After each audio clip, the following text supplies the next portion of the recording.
fue Informe de Mercados, una presentación de KPMG.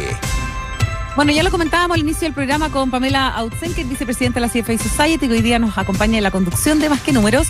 Corre el reloj en contra, ¿no?, de la ley corta de ISAPRES. Ya pasó el primer trámite legislativo en la Cámara de Diputados. En ese primer trámite se incluyó la mutualización de la deuda de las ISAPRES, que en cierta forma es compartir el riesgo, ¿no?, de esta deuda. Y por otra parte también se fijó un alza en los planes en torno al 7%, que también sorprendió a las mismas ISAPRES. Queremos hablar sobre este tema, sobre todo respecto de los plazos que tenemos por delante a la medida que nos vamos acercando a la fecha en la cual se tiene que hacer efectivo el cumplimiento del fallo de la Corte Suprema. Nos acompaña el economista, director de Espacio Público, Eduardo Engel, quien ha escrito también mucho sobre este tema. Eduardo, ¿cómo estás? Muchas gracias por acompañarnos. Hola, Eduardo, buenos días. Buenos días, Catalina y Pamela. Gracias por acompañarnos. Partamos por la mutualización. Yo decía compartir el riesgo, pero en definitiva, ¿qué significa para el caso de las ISAPRES la mutualización que se incluyó después del primer trámite legislativo? A ver, esa mutualización es la diferencia entre tener que devolver a los usuarios $1.200 millones, que es el monto sin mutualizar, que es aproximadamente casi 3 veces su patrimonio y por lo tanto en la práctica es imposible devolver, y devolver $450 millones, que es las ganancias que obtuvieron en el exceso. Uh-huh. El problema nace, ¿no es cierto?, de que las ISAPRES usaron lo que la Corte Suprema estimó fueron tablas de factores equivocadas, sí. Y ese error que cometieron se tradujo en que hubo muchos usuarios que pagaron de más, pero también muchos que pagaron de menos. Entonces la pregunta es, al momento de calcular lo que deben las ISAPRES, algo que el fallo de la Corte Suprema dejó en manos del legislador y de la superintendencia, ¿cuál es el cálculo correcto? Y ahí viene el argumento de mutualizar, que consiste en que los sistemas de aseguramiento en general comparten todo tipo de riesgos, y que uno de esos riesgos novedosos en nuestra historia, ¿no es cierto?, es el riesgo de que paguen algunos usuarios de más y otros de menos. Entonces esto tiene como dos lados. Un lado que es el lado conceptual, que yo creo que el concepto de mutualizar es correcto, y el segundo es tener en cuenta también lo que está en ese fallo, y que es de que se busque una forma de hacerlo valer y devolver dinero a los usuarios que pagaron de más, pero manteniendo el servicio de salud a los chilenos, digamos. Entonces, entrar en una dinámica en la cual es probable que las ISAPRES terminen quebrando con problemas de solvencia serios, va a tener problemas para quienes atienden en ISAPRES, pero por lo que ya sabíamos, pero ahora con más cifras, también para quienes atienden en el sector público. Hubo una presentación de la Asociación de Clínica con cifras interesantes diciendo que ellos, más de la mitad de los usuarios que atienden, vienen de FONASA.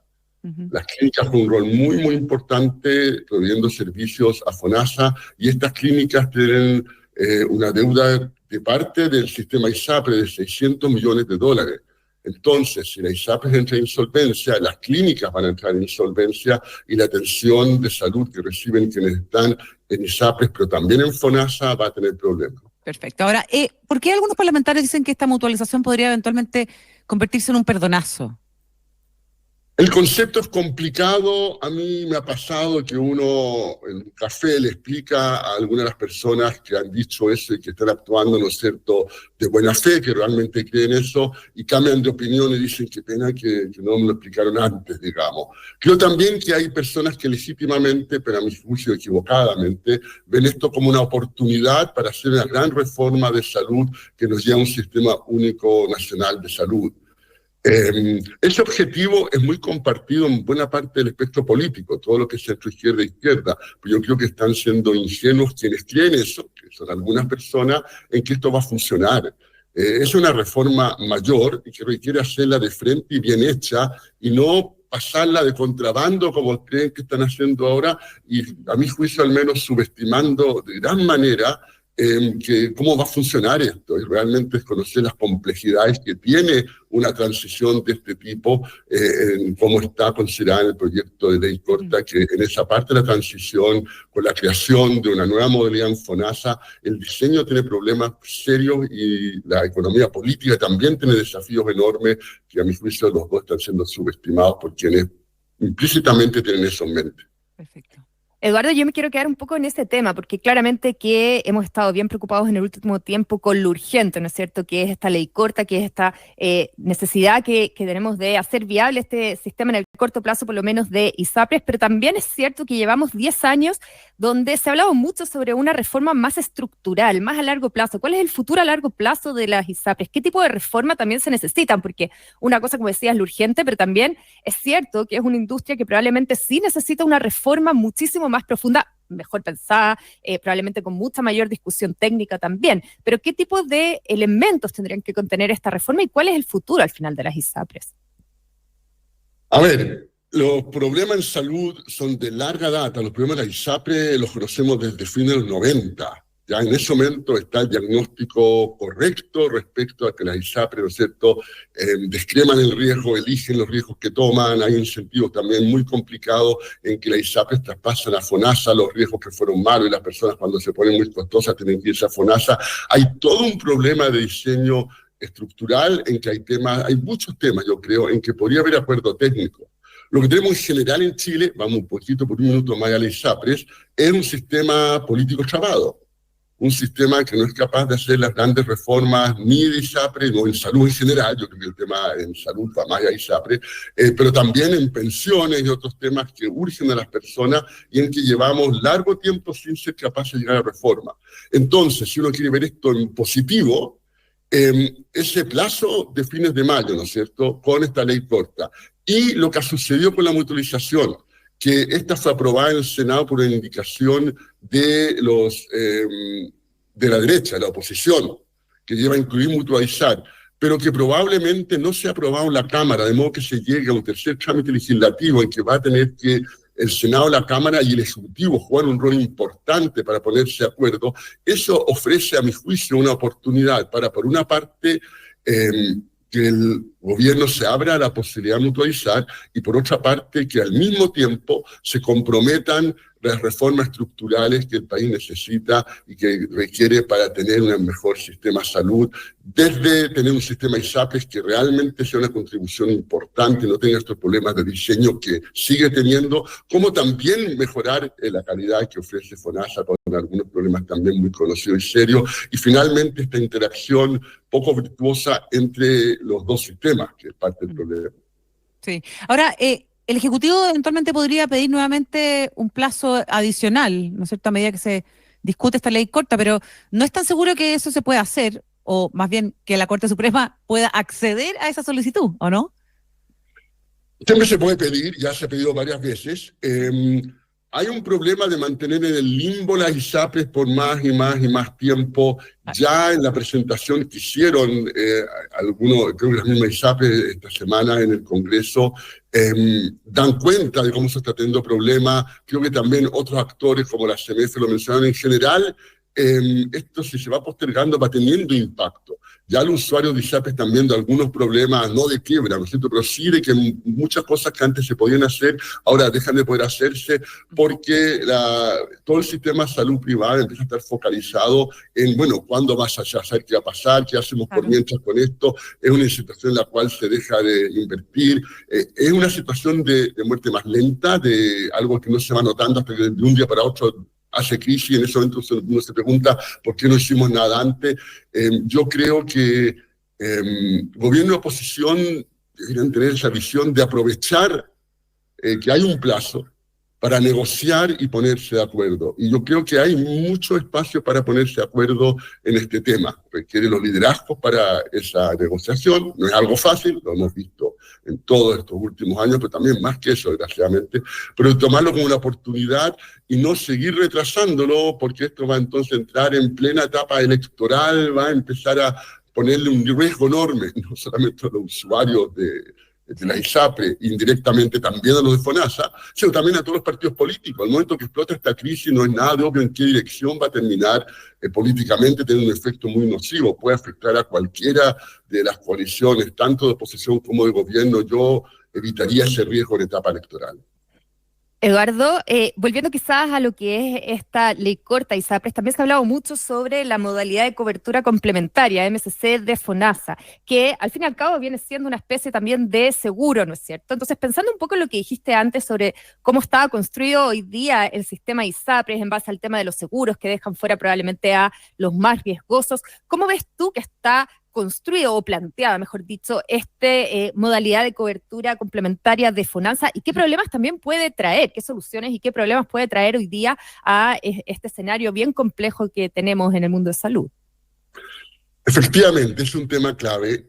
Esta modalidad de cobertura complementaria, el MSC, que es como una versión, una especie de modalidad de libre elección recargada, ¿no es cierto?, más potente todavía, tiene problemas de diseño importantes que en forma diplomática pero clara, a mi juicio fueron expuestas por varios actores en las presentaciones que tuvo en la Cámara el lunes y martes, un poco confirmando lo que dije en esta columna del Mercurio el domingo.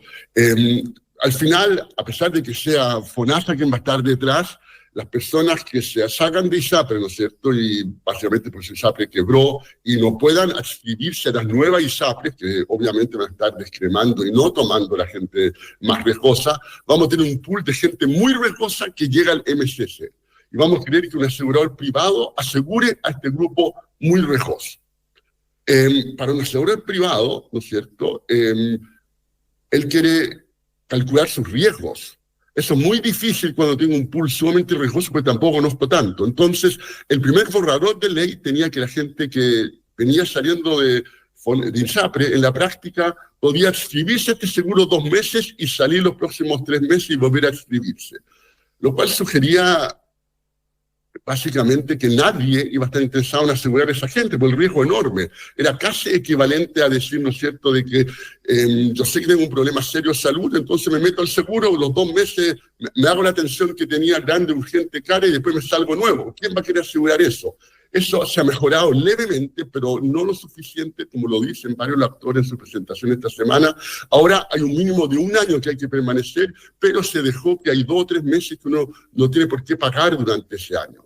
Entonces, yo creo que el escenario más probable acá es que no hay ningún asegurador interesado en cubrir eso, y vamos a tener entonces a FONASA con un problema sumamente serio, que tenía un diseño, un plan que no está funcionando, que no aparece nadie interesado, que hay una promesa que no se está cumpliendo, y decenas de miles de personas con enfermedades importantes, crónicas, necesitan atención, sin recibir esa atención, y va a ser eso una crisis política muy importante que para un gobierno con muy buen trabajo comunicacional sería difícil de enfrentar, pero para el actual gobierno probablemente aún más difícil porque es un área deficitaria, reconocida por gente cercana al gobierno también. Entonces acá tenemos un diseño que es un desafío muy, muy grande. Uno se sienta a pensar esto y en este contexto es muy difícil, algunos dirían imposible, tener un buen diseño de un seguro. Salvo, pero eso también es un problema, que el Estado ponga generosos subsidios en un momento en que no hay plata en el Estado y que esos subsidios dirían no a los chilenos que más necesitan mejorar su calidad de salud, sino a la gente que venía de ISAPRE, que era el grupo de 20%, 18% más privilegiado, lo cual políticamente también impresentable.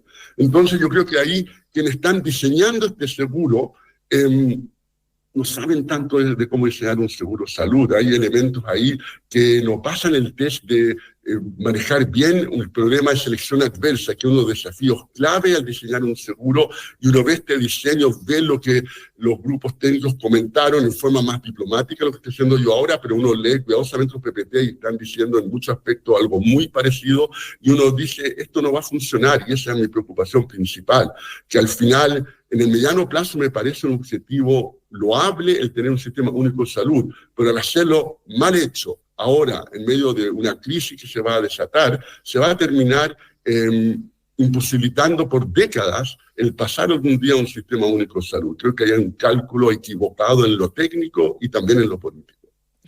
Eduardo, la última pregunta brevemente antes de finalizar. Quería preguntarte por, precisamente lo dijiste, un gobierno que probablemente en términos de arcas fiscales, ¿no es cierto?, está en un momento bastante complejo. Y además, además de todo lo que hemos hablado de este seguro de salud, viene toda la otra parte, ¿no es cierto?, el gasto en infraestructura, el poder mejorar, obviamente, la calidad de la salud que tenemos hoy día. El gasto en salud, en el caso de Chile, como porcentaje del PIB, sigue siendo relativamente bajo versus otros países, ¿no es cierto?, y en particular países desarrollados, pero además hay un riesgo considerable de, me imagino yo, de no invertir lo suficiente en infraestructura, que se ve todavía mayormente acrecentado por este escenario complejo entre ISAPRES, entre clínicas y también entre FONASA. ¿Qué lectura haces tú precisamente de este mayor gasto necesario en salud y también mayor gasto probablemente en infraestructura de salud? Es un tema, es un temazo, digamos, daría probablemente para otra entrevista que podemos hacer a futuro. Encantado, claro. En el corto plazo, pero un elemento para atar con la contingencia, pero claramente reconociendo de entrada que me estoy cubriendo todas las aristas que tiene ese tema, ¿no? Hay aristas fascinantes, como es la tensión que hay en Chile entre concesiones de hospitales y hospitales públicos, y que también me parece una tensión innecesaria, etcétera, digamos. Pero lo que sí ata con la discusión actual es que si una perspectiva de mediano plazo queremos mejorar la salud de la mayoría de los chilenos, necesitamos más recursos, también necesitamos que los recursos que hay se gasten mejor. Esa no es una elección, simplemente se complementan. El tener más recursos es importante, el gastar los que se tienen, los que se va a tener mejor, también es más importante. Y para eso necesitamos tener un pacto fiscal, que se ve en este momento como un desafío mayor en lo que es su trámite en el Congreso, digamos. Chile es un país fiscalmente responsable, basta el informe reciente del Consejo Fiscal Autónomo. Chile tiene un problema de espacio fiscal importante y por lo tanto necesitamos avanzar simultáneamente en poder recaudar más impuestos, también mejorar la forma en que gastamos esos impuestos, y esos desafíos, en lugar de estar abordándolo en general, o en el caso de la salud, como tú planteas, ¿no es cierto?, estamos preocupados de una ley corta y que en el caso hipotético de que se prorrogue de nuevo este plazo, ya no sea a fines de mayo, vamos a seguir discutiendo algo que tenemos que resolver rápido para poder abocarnos a los problemas más de fondo de las personas, y que hay problemas estructurales en un montón de áreas. Pensiones una importante, y la otra que vamos a comenzar esta conversación en salud, pero con una perspectiva de mediano plazo. Si me apuras, también podría incluir el tema de educación dentro de esto. Tenemos que volver a preguntarnos nuevamente, un poco desideologizar esa discusión y preguntarnos cuáles son las deficiencias que tenemos efectivamente en educación. Hemos tenido algunas noticias positivas, algunas pruebas, otras que no. ¿Qué hacemos a futuro? Pero nuevamente en una perspectiva no de pelea política de corto plazo, sino que pensando sobre todo en educación, en que los efectos de cualquier reforma demoran 10, 20, 30 años. ¿Qué educación estamos dando? ¿Dónde están las deficiencias? ¿Qué cambios necesitamos, dado cómo está evolucionando la tecnología a nivel mundial? Y todas esas discusiones estamos viendo muy poco, porque estamos muy focalizados en lo que saca rédito político inmediato. Perfecto. Eduardo Engel, economista, profesor titular de la Universidad de Chile y director de Espacio Público. Muchísimas gracias por haber estado hoy día con nosotros. Muchas gracias, Eduardo. Más que números. Un gusto y que tengan un muy buen día. Igualmente. Son las 9:27 a.m, querida Pamela. Hasta ahora saludamos